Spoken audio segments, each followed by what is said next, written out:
Inyeme media bi mi banyamanye alo mi hanyamanye acho mi tache ni lai akwete ni yuo ne ni jinyoma no kokba bofo mi aka the 10th katamanso manche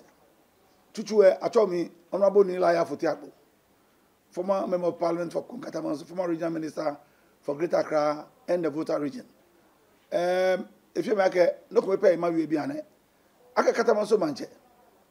ni touch ni lai minna ni be social media ni if you make a jey ngbe no de ngon in Accra ni min to ma set the record straight bona fe ni work say ku etotomoko aka ba ni balake if it too late allo ibagba mo femo na nyeji o mene jigbete minna ake atwa me telephone abi mi ke jaye sort a brochi ke gana fe ake mini fi o Katamanso insha me e ka makpagbe alo me nkpagba ake ke no ko ba ya no Katamanso no ko ni ko Katamanso here le sani Katamanso ma che aba mi ojuba ni mo ni nje Katamanso e nje inle no ko e no ni ya no social media ai ko kwe alo ko ba fo mi ko ake impersonation allo moko cross over allo e konoko e fono ni je egbeheni. When it comes to Katamanso we me kuma poten ya to Katamanso ni ameje nwa ye ni ajinwe shiamlin ni nyemme enyo ji ame afoto blum kokla maglan no bi ami acho Katamanso mene na acho le Katamanso acho la yam na ni ajinwe bi ya to jeme ni ajinwe bi ni ya to Katamanso we ame yo manche nu wa na me yo manche Katamanso no ame royal hu ji ame humo ke bobi mo ke ni bi ke kolole ke ni bi ka bete jeme ni wo keta ko aje Katamanso we to menye le dan na yu ake o dodo ko we e ka che pin kwa ko we e Katamanso asante me na me bote gan ame je dodo agbe ke bote Katamanso ni bina bote Katamanso no ame manche ni manche no pa na nche ni nya me hie na cholo se ya akoto we e sha Katamanso e we dodo amo na bote Katamanso no Katamanso die ni a sport strange people ame drama etamo wo meni we oga popa no ni woni aname akegbe me sort ya ka ame dora ni wo kenken no ni Katamanso manche fe aka manche jile hu ye nunwa lo yo manche nunwa hu wo e ha nunwa manche nupa nita no do bi ami ele ake ana gbeme kome ni ana ake je gan meji ame ni gbeme kokro meji ame na bi fa wa ni wo e wo nunwa manche to no ko nunwa manche atogbeji ano alo ewe no ni e ha ni manche be kokro me ni yo gakupa no ale o ya no ni e ha gamashile ni ya gamashi contingent da no e ha ni gale ni ga mobilize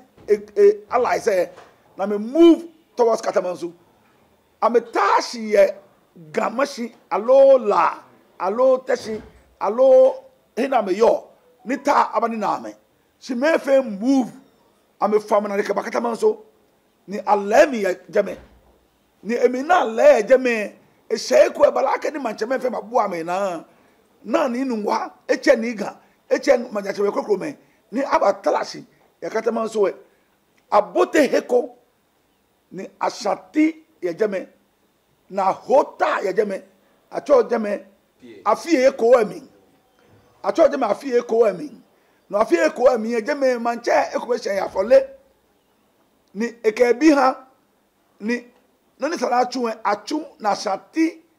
tie na sha ka akende choti emi na ka saolile no eke oyisu to mo yo kaka saolile mi no ake saolile no ke asfa cheme ame yimo shikeke ame kwa ame koja no be hie kaya to mo so be do hali ohie ame manche na achole se ya koto enyo e Katamanso he ne nyo e fe ye ni wole fe aware na me nhwe ke ni bi ke mena me nkasho aware ke ni bi eni ekume kwekwen ye tenche ke ni bi afen wole lokate pa wo afen wole ni no me fe yo ne she ko ni manche enyo agun amegbe na me gbe na me boy ko ni machine na me nga no fe catch flow e be la ngene ni kincho e ba ni e ha ni sponge no fe e chon ke ko ne pinkwa ko e onale machine ya shon na me ka me yake mo ma yan pinkwa no ya ka me ya ko mi na me bote ko mi na me manche la mancha me ame wo manche boni tu enyele ni amekele hiye ya ahu ke bote pinkwa ko mi ke je pinkwa ko mi ame choje me na kanu ke chon oti ni bi ame ke bote mene eburi na me bote eburi na me she ehuri ase je me body achi ni body ehu efite ni wo agie lo efe we na agie lo ewe ye we flow we la me nya me she efe lighter ehame alo efe mle ehame na me tele we na kan ke je kan ke je shuri ase ke te kumasi no ko nuni asante me ka ya breman ya me go bi o se ya ko to nyo kata man so we ba ya ni asele ni bi na ka wo ebuye ajoint ami bana fe ni wu aka eja be kita kamonin mene anota ni mene ta ya be eho agbene mo achota kenfe nyami kenichumo development ke investment bana fe ni Ghana ma aye hie no enne me be pie ka won wieye osmo no so won wa wieye po she won hwiake what's a ka wa ye the 2000 years o ba smoni kuma se manche de che aba fata wo ni was send signal to the world but if any South Africa president Niji Mandela beni mo fomo jwa ka ni se ni anin bofo ma fe ame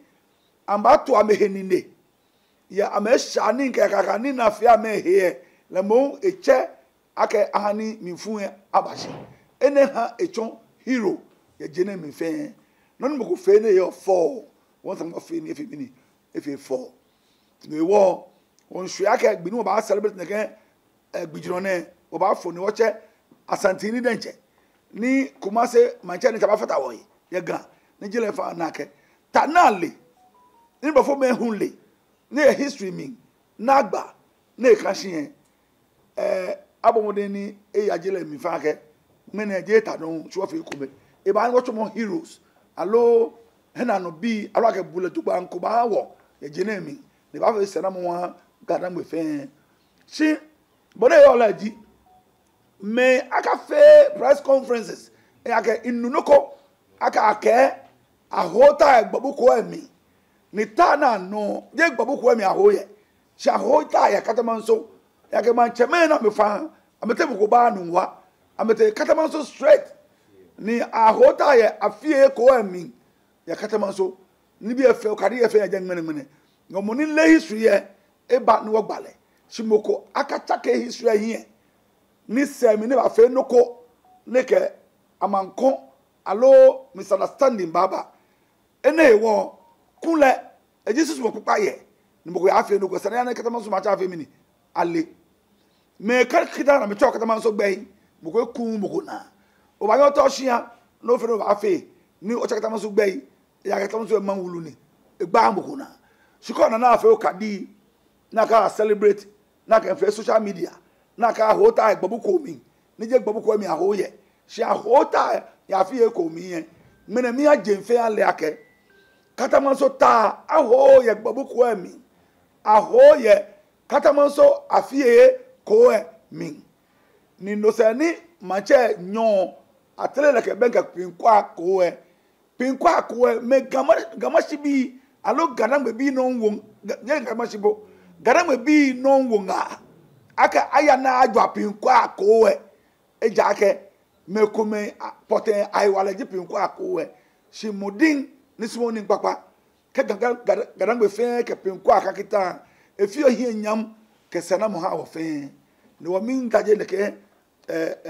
record na chake alo history na distort na chake min gaje le mene bona fe ni mo fe mo na ke katamansu ta aho ya gbabu ko mi